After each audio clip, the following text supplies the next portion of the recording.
This is a course designed to empower community and health professionals to encourage people at risk to test and seek treatment, and then support and care for them without stigma or discrimination. We've set out to make it as interactive, engaging, and dare to say entertaining as possible.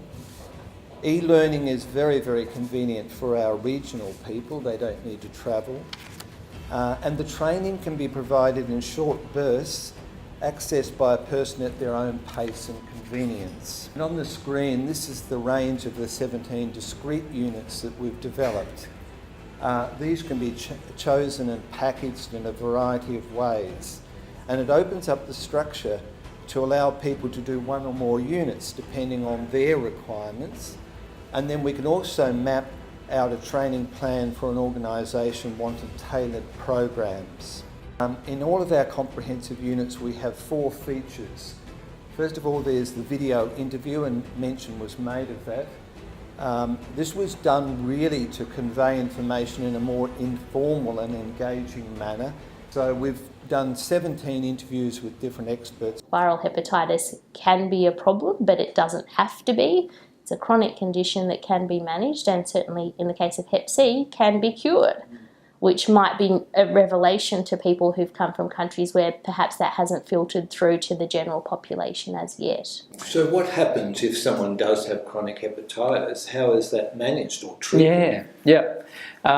So the first step is diagnosing it. It's the second most carcinogenic thing after tobacco. So we know tobacco causes cancer. Hep B is second in the world.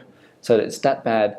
We've got about 300,000 patients with chronic hepatitis B in Australia. So that's about 3 mcg's worth of patients with chronic hepatitis B.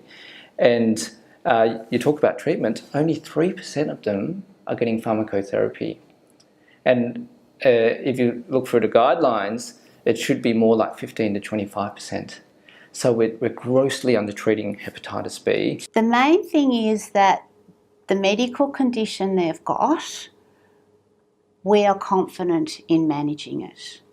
That whatever their viral load happens to be with their hepatitis B, we can manage it. With their hepatitis C, there are strategies for managing it. Secondly, we have a participant guide, and this complements the video interview and provides much more information. It's generally a PDF which people download and read prior to the session, the formal session, either a face-to-face or an online session. But one of the features of the guide is to set discussion points which guide the learner, and then later a web tutorial. The next feature of it is Heplink. This is an online forum which will be used during the online training, where a participant can post comments and ask questions arising from the content.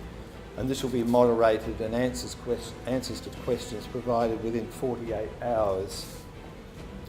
And finally, we have web tutorials.